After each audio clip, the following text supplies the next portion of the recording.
तो जैसे कि लास्ट एपिसोड पर हमने देखा था कि रात को एलेक्स अपने असली रूप में आ गया था क्योंकि उसे पहचानने वाला मारिया और बाकी सब वहाँ से चले गए थे। तभी एलेक्स को पहाड़ पर एक अकेला बंदा नजर आया था जो कहीं जा रहा था और इसी के साथ वो एपिसोड वहीं पर खत्म हो गए थे। फिर उसके बाद क्या हुआ वो हम आज का इस एपिसोड पर देखेंगे, तो मेरे साथ इस एपिसोड के अंत तक बने रहना। तो इस एपिसोड के शुरुआत में हम एलेक्स को देखते हैं जो उस जगह पर जा रहा था जहाँ से वो बंदा गुजरा था। एलेक्स उस जगह पर पहुँचते ही उसे अपने सामने एक दरवाजा मिलता है। तभी हम किसी एक शख्स को देखते हैं जो एलेक्स का पीछा कर रहा था। अब एलेक्स उस दरवाजा को खोलता है और उसके अंदर जाता है जहाँ अंदर उसे एक बहुत बड़ा शील्ड दिखाई देता है। एलेक्स अपने पावर से उस शील्ड को तोड़ देता है जिसके अंदर उसे गॉड लियो की तरह एक ट्री गॉड मिलता है, लेकिन वो ट्री गॉड थोड़ा बीमार था जिसे देखकर एलेक्स उससे कहता है कि आप चिंता मत कीजिए, थोड़ा आराम करने पर आप भी ठीक हो जाओगे। और तभी उस ट्री गॉड से बहुत सारे एनर्जी निकलने लगता है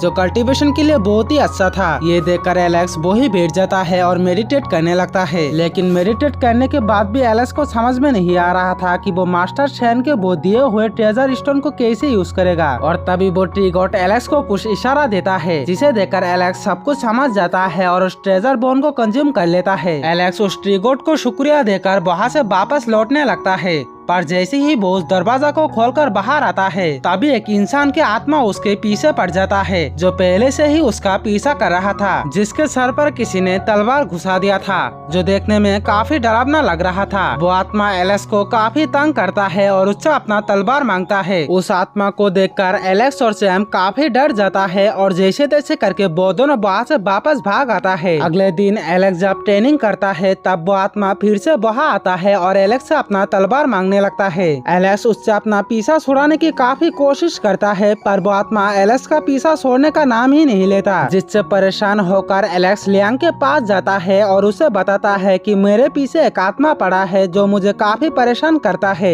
ये सुनकर लियांग एलेक्स के बातों पर यकीन नहीं करता, उसे लगता है कि एलेक्स शायद उससे मजाक कर रहा है। लियांग एलेक्स से पूछता है कि तो बताओ वो आत्मा अब कहाँ है और वो देखने में कैसा है, जिस पर एलेक्स उसे बताता है कि वो आत्मा अब ठीक तुम्हारे पीछे है जो मुझसे सिर्फ तलवार मांगता रहता है जबकि उसके तलवार उसके सर पर ही घुसी हुई है। ये सुनकर लियांग भी काफी डर जाता है और वो एलेक्स के पीछे सीखने लगता है। इसके बाद लियांग एलेक्स को लेकर अपने बॉस ली के पास जाता है। उनके वहाँ पर जाते ही ली एलेक्स को पहचान लेता है कि तुम ही वो एनिमल मिल्क हो जो दूसरे दुनिया में बहुत सारे रिकॉर्ड को तोड़ी हो, जिस पर एलेक्स झूठ बोलता हुआ ये कहता है कि मैं कोई एनिमल मिल्क बिल को जानता नहीं हूँ। पर ली एलेक्स को बड़ी अच्छी तरीके से पहचान जाता है कि यही वो एनिमल मिल्क है। ली एलेक्स से कहता है कि तुम ब्लड ट्रांसफॉर्मेशन लेवल के 6 स्टेज पर हो और यहाँ पर आए हुए बाकी बच्चे इतना जल्दी ही इस लेवल पर पहुँच नहीं सकते। ये सुनकर लियांग एलेक्स पर भड़क जाता है और वो उसे डांटने लगता है क्योंकि एनिमल मिल्क ने उसे काफी परेशान करके रखा था। अब ये देखकर ली लियांग से कहता है कि अब तुम उन चीजों को भूल जाओ और बताओ क्या परेशानियाँ लेकर आई हो,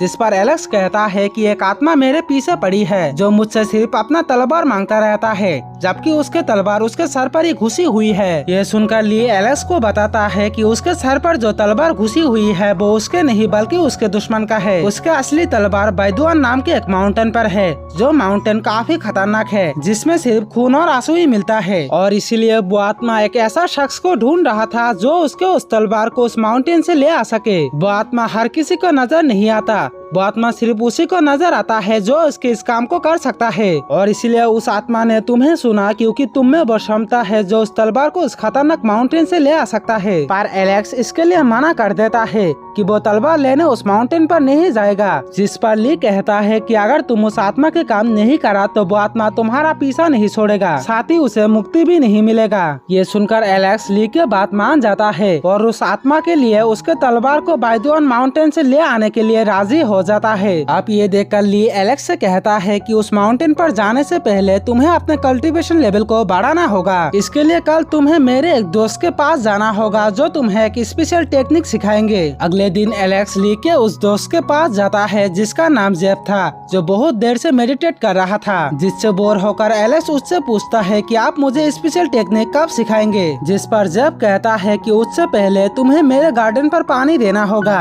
ये सुनकर एलेक्स अपने पावर का यूज करके उस गार्डन पर पानी देने लगता है, लेकिन इससे वो गार्डन खराब हो जाता है, जिसे देखकर जेफ को एलेक्स के ऊपर काफी गुस्सा आ जाता है। आगे हम एलेक्स को रॉय के साथ एक पेड़ के नीचे बैठा हुआ देखते हैं, जहाँ रॉय के हाथों चोट देकर एलेक्स इसके बारे में उससे पूछता है, जिस पर रॉय बताता है कि ट्रेनिंग करते समय वो गिर गए थे, जिसके वजह से उसके हाथों में चोट आई। ये सुनकर एलेक्स चैम्प से जड़ी बूटी मांगता है, क्योंकि उसे पता चल गया था कि चैम्प ने जेफ के गार्डन से कुछ जड़ी बूटी चुराई थी। अब चैम्प रॉय को जड़ी बूटी देता है, जिसे रॉय अपने चोट पर लगाता है। साथ ही एलेक्स चैम्प को कुछ भी चुराने से मना करता है। अगले दिन एलेक्स जब जेफ के गार्डन पर जाता है, तब वो वहाँ चैम्प को देखते हैं, जिसे किसी ने बांध कर रखा था। तभी वहाँ जेफ आता है और वो एलेक्स से कहता है कि मैंने ही इसे बांधा था, ये इसकी चोरी करने का सजा है। जेफ चैम्प को छोड़ देता है। साथ ही वो एलेक्स से कहता है कि तुम इसे छिपा कर रखा करो, अगर किसी को पता चल गया कि एक लेजेंडरी गोरिल्ला बीस्ट है तो तुम खतरे में पड़ जाओगे। आजाद होते ही चैम्प एलेक्स को इशारा करता हुआ बताता है कि थोड़ी देर पहले कुछ बच्चे रॉय को पीट रहा था। ये सुनकर एलेक्स परेशान हो जाता है और रॉय के पास जाने लगता है, पर तभी जेफ उसे रोकते हुए कहता है कि अब समय आ चुका है तुम्हें वो स्पेशल टेक्निक सिखाने का। लेकिन इससे पहले एलेक्स उन बच्चों के पास जाने का जिद करता है, क्योंकि उसे अपने दोस्त रॉय का बदला लेना था। जेफ एलेक्स से कहता है कि जो हुआ वो भूल जाओ और स्पेशल टेक्निक के लिए तैयार हो जाओ, पर एलेक्स जेफ के बातों को इग्नोर कर देता है और वहाँ से जाने लगता है। ये देखकर जेफ एक चेन से एलेक्स को बांध देता है और इसी के साथ ये एपिसोड भी यहीं पर खत्म हो जाता है।